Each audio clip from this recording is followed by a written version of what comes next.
लेखेव वर्धिष्णुर्विश्ववन्दिता सहस्नुष्वसैषा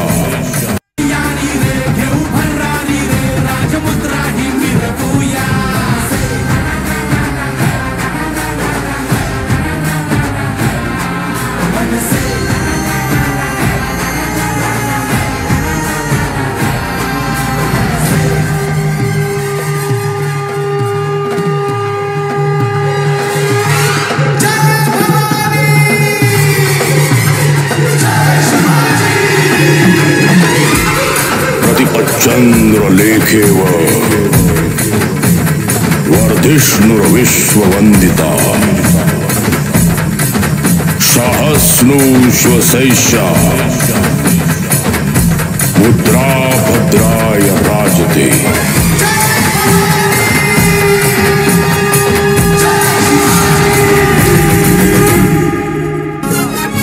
सह्याद्रीचा सिंह गर्जत शिवशंभू राजा दरी दरीतून नाद गुंजला महाराष्ट्र। जमलेल्या माझ्या तमाम हिंदू बांधवांनो, भगिनींनो आणि मातांनो, असं वाटतंय सभा सिमल्याला आहे।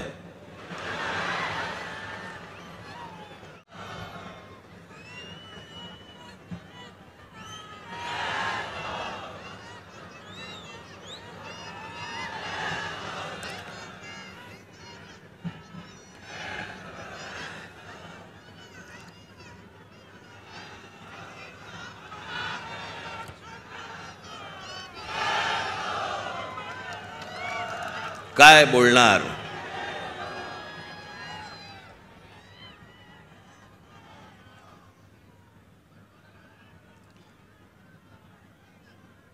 जवळपास 5 वर्षांनंतर या खास करून महाराष्ट्रामध्ये निवडणुका होत आहेत।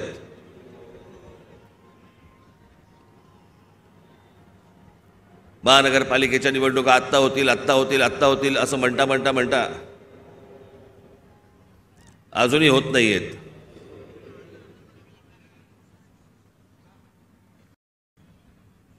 त्याच्यामुळे 2019ला ज्या निवडणुका झाल्या त्याच्यानंतर आज 2024ला निवडणुका होत आहेत आणि सगळे आचारसंहितावाले सगळे जागे झालेत। काल मी एक बातमी वाचली की आचारसंहितेसाठी म्हणून, निवडणुकीसाठी म्हणून महानगरपालिकेची जेवढी हॉस्पिटल्स आहेत तिकडचे डॉक्टर्स आणि नर्सेस यांना निवडणुकीच्या कामावरती जुंपवलंय।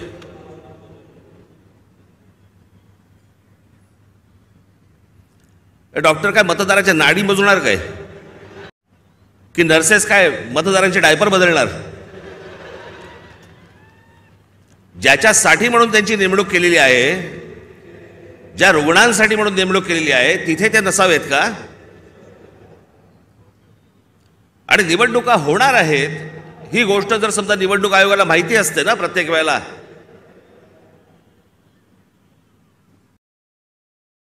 एक पॅरलल फळी का नाही उभी करत तुम्ही? दरवेळेला आपल्या काहीतरी शालेय शिक्षक घ्यायचे, नर्सेस घ्यायच्या, डॉक्टर्स घ्यायचे, हे कुठचे उपद्व्याप? मी आपल्याला आत्ताच सांगतोय, ज्या डॉक्टरांवरती आणि ज्या नर्सेसवरती ही निवडणुकीची जबाबदारी टाकलेली असेल तिथे त्यांनी जाऊ नये, आणि ज्या रुग्णांची सेवा करण्यासाठी म्हणून तुम्ही आयुष्य घालवताय त्या हॉस्पिटलमध्ये परत तुम्ही जा, तिथे काम करा। तुम्हाला नोकरीवरनं कोण काढतं मी बघतो।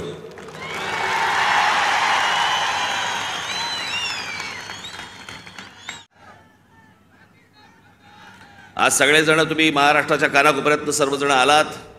सर्वप्रथम मी आपल्या सर्वांना मी गुढीपाडव्याच्या मनपूर्वक शुभेच्छा देतो। आज सणासुदीचा दिवस असून देखील या अशा प्रकारच्या सभा नुसत्याच होत नसतात, त्याला एक पोलीस यंत्रणेवरती देखील एक ताण असतो। आपल्या सणासुदीलाच्या दिवशी सगळ्या गोष्टी बाजूला सारून अशा कामांना ज्यावेळेला पोलीस माझे सहकारी ज्यावेळेला जुंपलेले असतात त्या सर्व पोलीस अधिकाऱ्यांचे माझे कॉन्स्टेबल माता भगिनी यांचे मी दिलगिरी व्यक्त करतो की त्यांना या सगळ्या याच्यामध्ये काम करावं लागतंय. पण तुम्हालाही मनपूर्वक गुढीपाडव्याच्या मनपूर्वक शुभेच्छा.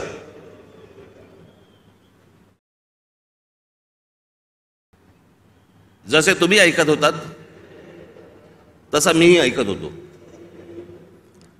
जसे तुम्ही वाचत होतात तसा मीही वाचत होतो. त्या अमित शहांच्या भेटीनंतर जे काही चक्र सुरू झाली, बरं हे आमचे बांधव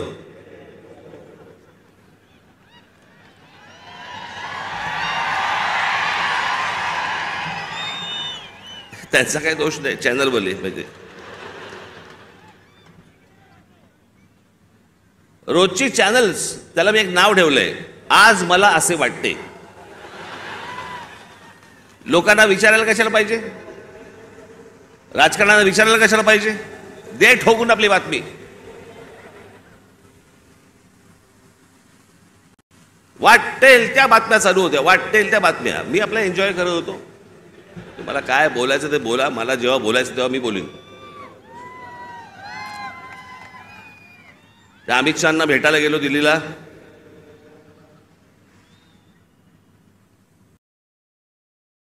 तर तिथे अमित शहांना भेटीच्या वेळेला कोण, अमित शहा आणि मी. तुम्हाला कुठून रे कळलं?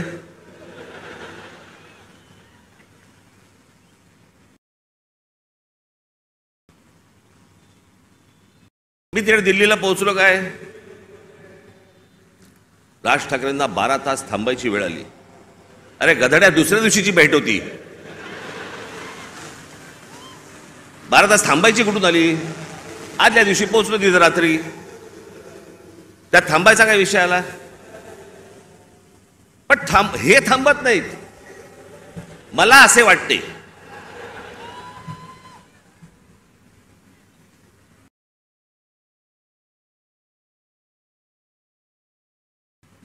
तिकडे काही पत्रकार मला भेटले. मला बोलले साहेब कधी भेटायचं? म्हटलं मला नाही भेटायचं. माझ्याकडे आता सांगण्यासारखं काही नसेल, मी काय सांगू, मला सांगा काय बोलू तू. म्हणून मी नाही म्हटलं. मी भेट झाली, तिकडनं विमानतळावरती आलो. इथून जाताना पण वो देखो जा रहे हैं.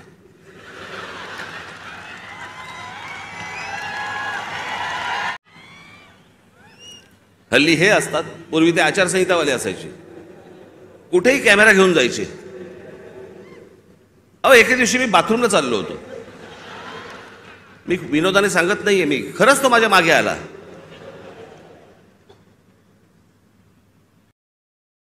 म्हटलं पुढे काय करायचं ठरवलंयस?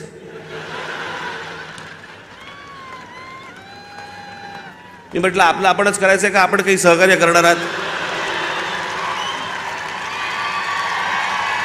कुठे जरा मोकळीक म्हणून नाही. मी इथे माझ्या इकडे घराच्या बाहेर पत्रकार बिचारे ते बसलेले असतात, त्यांना काही. मी म्हटलं अरे एखादी गोष्ट ठरली, समजा निवडणुकीच्या संदर्भात ठरली, तर मी येऊन सांगीन ना की लपून लपून निवडणुका लढीन. कोणाला सांगू नको, मतदारांना कळवू नको मी निवडणूक लढवतोय. म्हटलं अरे जर समजा काही ठरलं तर पत्रकार परिषद घेईन, भाषण करीन, येऊन सांगीन की बाबा असं असं अशाच्या गोष्टी ठरल्या आहेत. मग त्यांच्या लक्षात आलं की आता अमित शहाच्या भेटीनंतर काय होत नाहीये, पुढे काय मिळत नाही आपल्याला. मग आपण तो एपिसोड कसा पुढे न्यायचा, मला असे वाटतेचा. मग राज ठाकरे शिंदेच्या शिवसेनेचे प्रमुख होणार. अरे मूर्खांनो, मला जर व्हायचं असतं तेव्हाच नसतो झालो. या माझ्या घरी इथे जवळपास 32 आमदार, 6-7 खासदार, आपण एकत्र बाहेर पडू आणि काय मग नंतर माझा महाराष्ट्र दौरा सुरू झाला. तोपर्यंत इकडे सगळी काहीतरी बांधणी सुरू होती. मी आता काही नावं नाही घेत कोणाची. आणि ह्यांना वाटलं मी काँग्रेसमध्ये ज्याला सत्ता होती त्यांची जॉईन होणार बाकीच्यांसारखा. मी त्याला पहिल्यांदाच सांगितलं, म्हटलं मला पक्ष फोडून कुठचीही गोष्ट करायची नाही.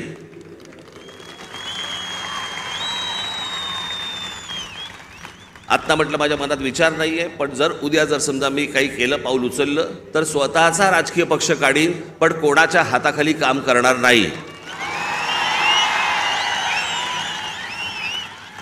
ही गोष्ट मी माझ्या मनाशी मी खुणगाटच बांधलेली होती.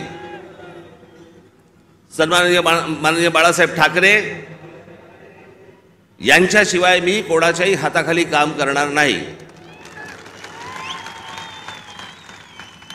तरी त्यातल्या त्या एकाला संधी दिली होती, समजलंच नाही.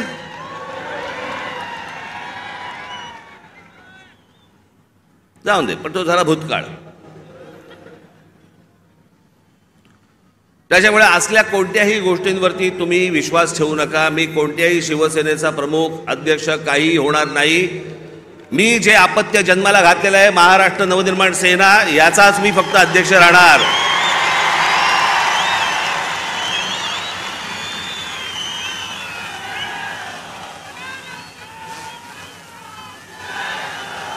तुमच्या सगळ्यांच्या विश्वासावरती हा जो पक्ष आजपर्यंत उभा केलेला आहे, त्याला 18 वर्ष झालेली आहेत. ही असली गोष्ट माझ्या मनाला शिवत देखील नाही. पण काय नाही, मी आपला हसत होतो, कारण त्यांचं काही करू शकत नाही आपण. आज मला असे वाटते, वेगवेगळ्या बातम्या, वेगवेगळ्या गोष्टी येत होत्या. मी खरं तर काही गोष्टी लिहून आणल्या होत्या तेव्हा. मग ते काहीतरी जागा वाटप,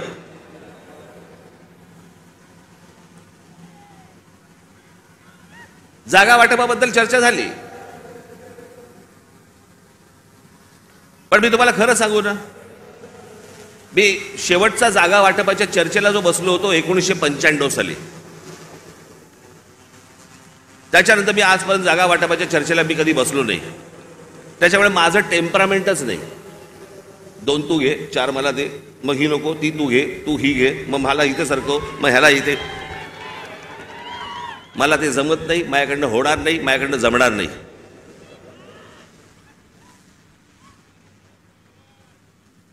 मग मला सांगितलं आमच्या निशाणीवरती लढा. हे रेल्वे इंजिन आहे ना, हे तुमच्या कष्टाने कमवलेलं चिन्ह आहे. माझ्याकडे आयतं आलेलं नाही, सहज आलंय चिन्ह म्हणून आता मी त्याच्यावरती लढवायचं अजिबात नाही.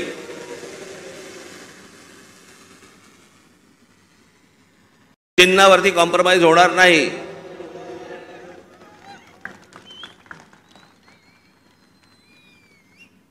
दिल्लीला गेलेले हे ठाकरे पहिलेच.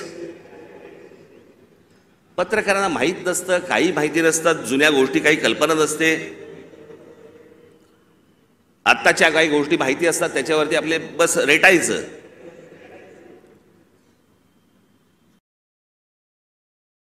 एकोणीसशे साली मी तुम्हाला मुद्दामून सांगतो, 1980 साली माननीय बाळासाहेब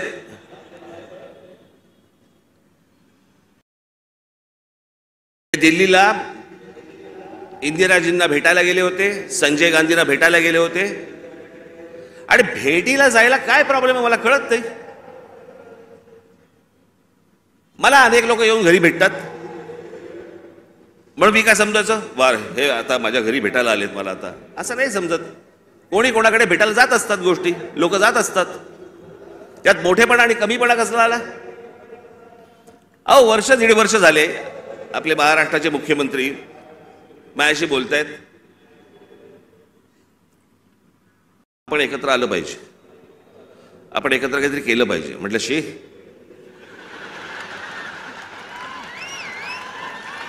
म्हटलं काय केलं पाहिजे.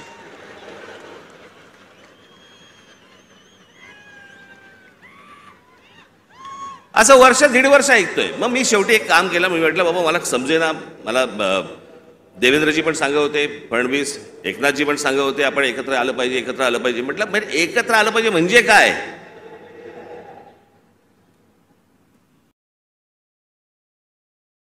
आणि मग त्याच्यात हे सगळे विषय निघाले. मग मी अमित शहांना फोन केला, म्हटलं मला जरा भेटायचं तुम्हाला, हे काय मला चाललंय मला समजत नाहीये, एकदा आपल्याशी बोलून मला काय नक्की ह्यांचं म्हणणं आहे ते मला एकदा कळलं पाहिजे.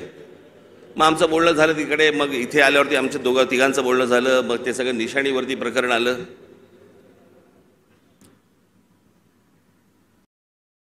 मग लगेच सुरू झाले एका भेटीत, एका दौऱ्यात.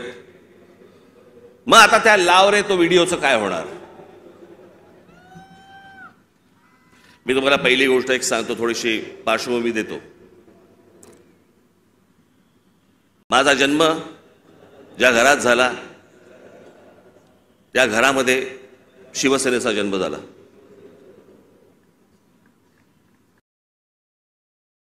मी पहिल्यापासून जे पाहत आलो ती माननीय बाळासाहेबांची शिवसेना पाहत आलो. लहान असल्यापासून त्यांच्याबरोबर हिंडलो, फिरलो, अनेक ठिकाणी गेलो, अनेक सभांना गेलो, चॅलेंज सभांना गेलो.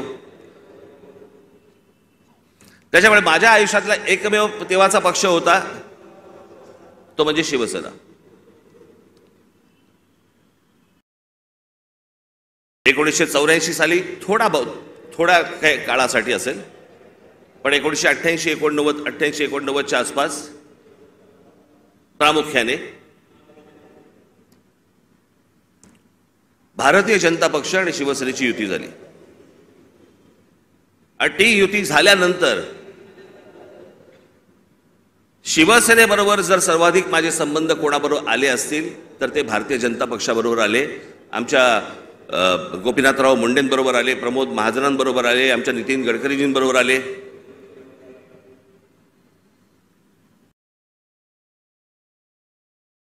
आणि ह्यांच्याबरोबरचे जे माझे संबंध होते हे राजकारणाच्या पलीकडचे पण होते.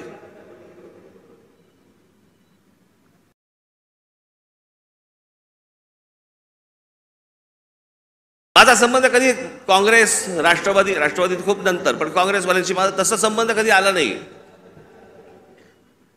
भेटी होत्या, म्हणजे पु ल देशपांडेंच्या भाषेत सांगायचं तर काँग्रेसवाल्यांबरोबर भेटी होत्या, पण गाठी पडल्या त्या भाजपवाल्यांबरोबर.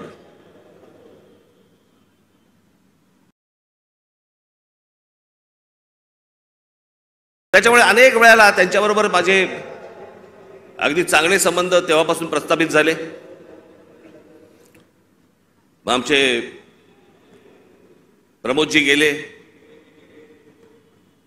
मग त्या दरम्यान मी गुजरात दौऱ्यावरती गेलो. नरेंद्र मोदी यांच्याबरोबर माझे संबंध प्रस्थापित झाले. मी गुजरात पाहिला, त्यावेळेला खूप चालू होतं की गुजरातमध्ये कशा प्रकारची प्रगती होते, कशा प्रकारची डेव्हलपमेंट होते.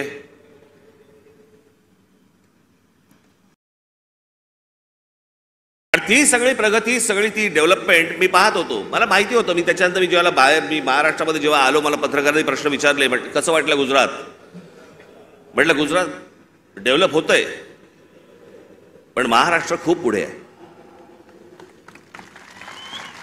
त्यावेळेला ते जसे जसे त्यांच्याबरोबरचे संबंध माझे प्रस्थापित व्हायला लागले, एक वेळ आली या देशामध्ये हा राज ठाकरे पहिला माणूस होता ज्यांनी या देशाचे पंतप्रधान नरेंद्र मोदी व्हावेत असं बोलणारा पहिला माणूस मी होतो. त्यांच्याही पक्षातलं कोणी बोललं नव्हतं तोपर्यंत. मला असं तेव्हा वाटलं की बाबा आपला एक स्वतःचा विचार असतो, त्याच्यात माणसं बोलत असतात, माणसं काही गोष्टी सांगत असतात, माणसं स्वप्न दाखवत असतात. स्वप्न सत्यामध्ये उतरावीत अशी प्रत्येकाची अपेक्षा असते, आशा असते. आणि मग ज्या वेळेला 2014ची निवडणूक झाली, 2014च्या निवडणुकीच्या अगोदर मी काही अनेक भाषणं त्यांची ऐकत होतो, आणि 2014ची निवडणूक झाल्यानंतर मला असं वाटलं, अरे मी जे ऐकत होतो ते आता मला या 5 वर्षात दिसत नाहीये. काहीतरी वेगळ्याच गोष्टी दिसत आहेत. नोटबंदी काय दिसते, बुलेट ट्रेन काय दिसते. मी तुम्हाला आजही सांगतो, ज्या गोष्टी मला पटलेल्या नाहीत त्या मला पटलेल्या नाहीत. उद्या कितीही संबंध परत चांगले झाले किंवा नाही झाले तरी ज्या गोष्टी मला चांगल्या वाटल्या स्वागत करणार, ज्या गोष्टी नाही पटल्या विरोध करणार. आणि ज्या माणसावरती सर्वाधिक विश्वास असतो, अहो 30 वर्षानंतर राजीव गांधींची सत्ता आली होती 1984 साली, त्याच्यानंतर 20-30 वर्षानंतर एका माणसाच्या हातात या देशाचं बहुमत आलं. मी विचार करतो या देशाचं काय काय गोष्टी होऊ शकतात, काय काय गोष्टी घडू शकतात.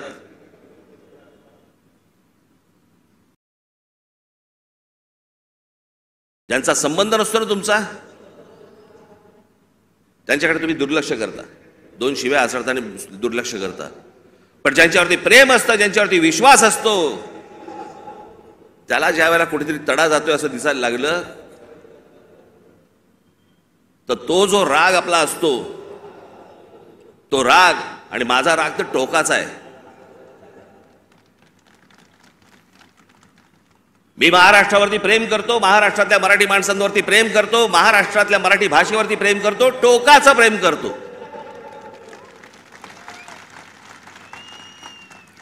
तसं एखाद्यावरती मी जर विश्वास टाकला तर मी टोकाचं प्रेम करतो. पण मला जर समजा तशी गोष्ट दिसली नाही तर मी टोकाचा त्याला प्रतिकार करतो, टोकाचा विरोध करतो. तो टोकाचा विरोध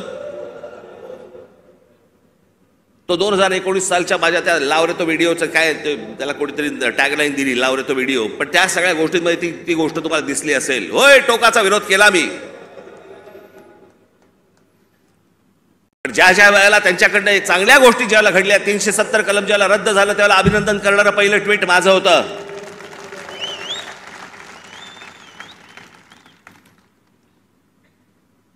गेल्या 5 वर्षामध्ये ज्या गोष्टी चांगल्या गोष्टी घडलेल्या आहेत त्याचं अभिनंदन केलंय, स्वागत केलेलं आहे. एनआरसीच्या बाजूने मोर्चा काढलेला आहे. जी गोष्ट योग्य ती योग्य, जी गोष्ट अयोग्य अयोग्य. या देशाने अमिताभ बच्चन यांच्यावरती प्रेम केलं, मीही प्रेम केलं. पण ज्या वेळेला एक माणूस ज्या वेळेला मला असं वाटायला लागलं की अरे एका प्रांताचा विचार करतोय, मला नाही पटलं. पण त्या सगळ्या गोष्टींमध्ये जर समजा तुम्ही बघितलं तर त्याच्यामध्ये व्यक्तिगत टीका कुठेही नव्हती.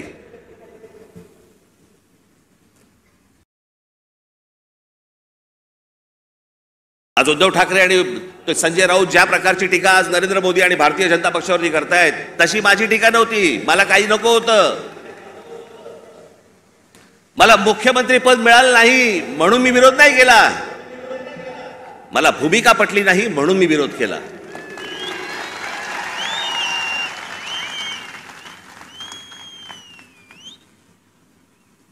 आज हे विरोधामध्ये बोलतायत, मग ज्या वेळेला मी बोलत होतो त्यावेळेला खिशातले राजीनामे बाहेर काढून माझ्याबरोबर का नाही आलात? त्यावेळेला सत्तेत मिळणारा मलिदा चाटत बसले होते ना.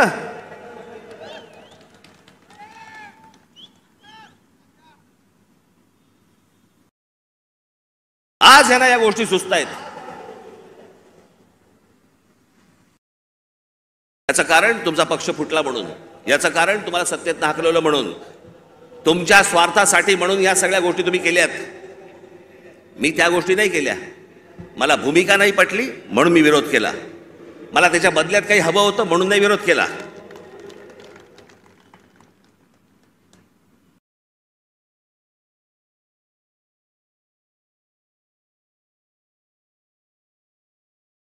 त्याच काही तुमच्यासमोर फार लंब चौडं काहीतरी बोलायला आलो नाहीये. तुमच्या ज्या काय अपेक्षा आहेत, तुम्हाला काय हवंय ते सांगण्यासाठी आणि मांडण्यासाठी म्हणून मी तुमच्या समोर आलोय. आज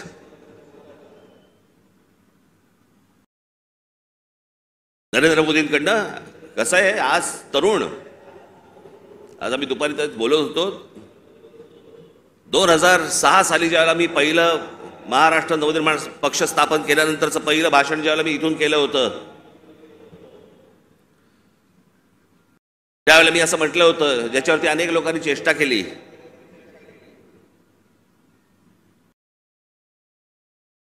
मी म्हटलं होतं की माझ्या महाराष्ट्रामधला शेतकरी हा जीन्स घालून ट्रॅक्टरवरती बसलेला मला शेतकरी मला अपेक्षित आहे, हवा आहे भविष्यात.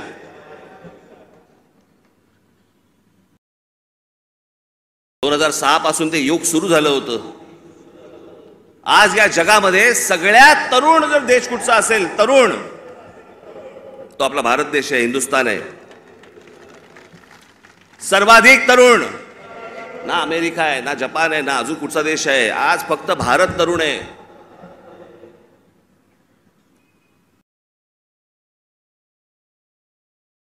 या तरुणांना, या तरुणींना शिक्षणाची गरज आहे, चांगल्या शिक्षणाची गरज आहे, तंत्रज्ञानाची गरज आहे, उत्तम नोकऱ्यांची गरज आहे, उत्तम व्यवसायाची गरज आहे, त्याच्यासाठीच्या मार्गदर्शनाची गरज आहे. त्याच्यासाठी म्हणून राज्य सरकार आणि केंद्र सरकारने आता काम केलं पाहिजे. आम्ही तेच बोलतो. आता जवळपास 18 वर्षातली निघून गेली, उरली फक्त 10 वर्ष. 10 वर्षानंतर हा देश पुन्हा वयस्कर व्हायला लागणार. तरुणांची संख्या कमी होणं माझी नरेंद्र मोदी यांच्याकडनं आज अपेक्षा आहे. बाकी सगळं सोडा, या तरुणांकडे, या भारतातल्या तरुणांकडे पहिल्यांदा लक्ष द्या.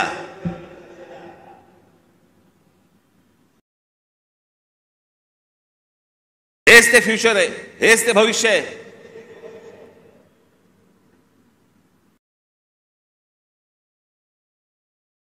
दुपारी बोलताना आमचा तोच विषय तोच होता की बाबा हे हा काळ कधी होता. प्रत्येक देशाचा एक काळ येतो.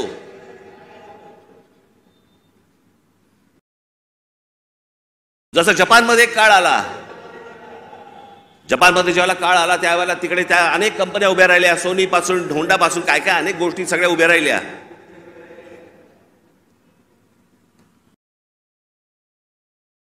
अनेक व्यवसाय उभे राहिले, अनेक व्यावसायिक उभे राहिले. ज्याला घुसळून काढणं म्हणतो ना आपण, तसं सगळं अख्खा घुसळून निघाला तो देश. आज बघा कुठच्या कुठे असा हा देश घुसळून निघाला पाहिजे. तसं जर आज उद्या घडलं नाही, सगळ्याच गोष्टींवरचा समाजाचा विश्वास उडून जाईल.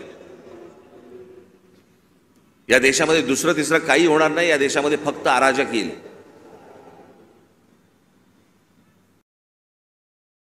जर नोकऱ्या उपलब्ध झाल्या नाहीत, जर व्यवसाय उपलब्ध झाले नाहीत, लोकसभेमध्ये सांगितलं गेलं की या देशामधले, लोकसभेमध्ये सांगितलं गेलं की या देशामध्ये जवळपास 6 लाख उद्योगपती, व्यापारी हे हा देश सोडून गेले. 6 लाखाचा अर्थ काय होतो? हा तर अधिकृत आकडा आला आपल्याकडे, पण हे यापुढे होता कामा नये. या देशातल्या तरुणांकडे पाहणं गरजेचं आहे. महाराष्ट्र ज्या प्रकारचा कर भरतो केंद्राला, त्याच्या मोबदल्यात महाराष्ट्राला मोठा वाटा हा महाराष्ट्राला आला पाहिजे. याच्यासाठी म्हणून आज नरेंद्र मोदींकडनं माझी अपेक्षा आहे.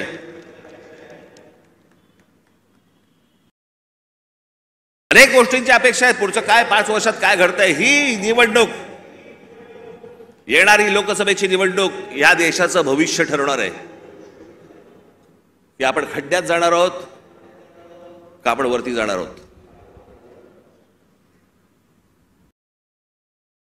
या अनेक निवडणुका येतील, पुढे विधानसभेच्या निवडणुका येतील. आज हाणामाऱ्या चालू आहेत. पुढच्या विधानसभेच्या निवडणुकीत तर काय होईल? कोथळे बाहेर काढतील.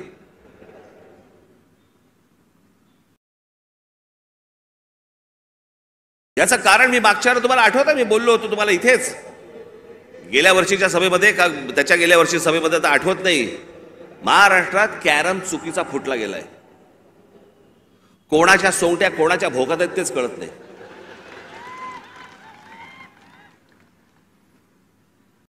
माणूस राजकारणातला आला की विचारावर लागतं कोणत्या पक्षात.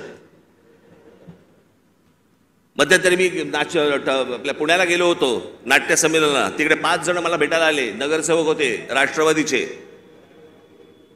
मला बोलले नमस्कार साहेब. म्हटलं नमस्कार, आम्ही राष्ट्रवादीचे नगरसेवक. म्हटलं कोणाचे?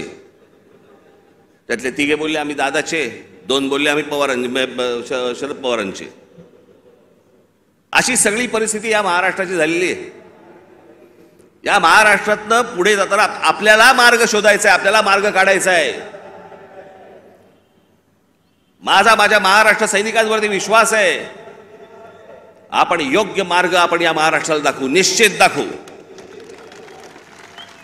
पण माझी महाराष्ट्राकडनं देखील अपेक्षा आहे, माझी महाराष्ट्राला देखील अपेक्षा आहे, माझ्या महाराष्ट्रातल्या मतदारांना देखील अपेक्षा आहे, माझी अपेक्षा आहे त्यांच्याकडनं, कृपा करून व्यभिचाराला राजमान्यता देऊ नका. ज्या प्रकारचं राजकारण या महाराष्ट्रामध्ये सुरू आहे याला राजमान्यता जर समजा पुढे मिळत गेली, पुढचे दिवस भीषण आहेत.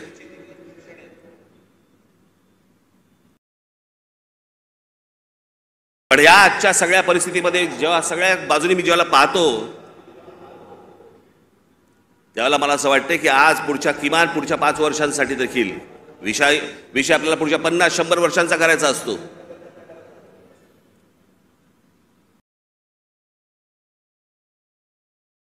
पण इथे ज्यावेळेला मी बसलो होतो, ज्यावेळेला देवेंद्र फडणवीस आणि मुख्यमंत्र्यांबरोबर, त्याच्यानंतर माझं आणि देवेंद्र फडणवीसांचं बोलणं झालं आणि मी म्हटलं की मला नको ते, म्हटलं तर मला त्या वाटाघाटी मला पाडू नका याच्यामध्ये.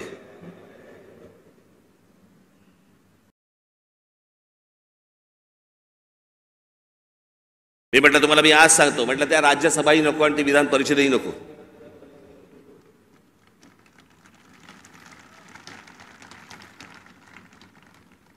पण या देशाला चांगल्या खंबीर नेतृत्वाची गरज आहे, ज्याच्याकडनं माझ्या अपेक्षा आहेत त्याही पूर्ण झाल्या नाहीत तर राज ठाकरेचं तोंड आहेच.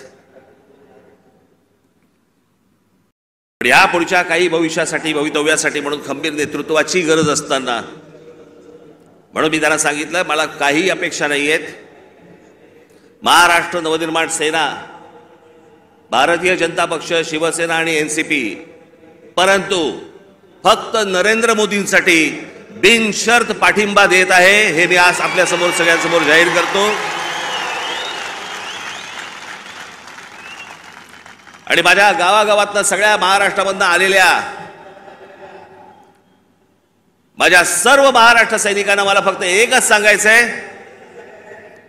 विधानसभेच्या तयारीला लागा, जोरात विधानसभेच्या तयारीला लागा. पुढच्या गोष्टी पुढे आपण कसलाही विचार न करता आत्ता बांधणीचा विचार केला पाहिजे आपण. आणि त्याच्यासाठी म्हणून मी तुम्हाला महाराष्ट्रभर सगळ्या ठिकाणी भेटण्यासाठी लवकरच आपल्यासमोर येत आहे. आज जे काही मला मांडायचं होतं हे आपल्यासमोर आज मांडलेलं आहे.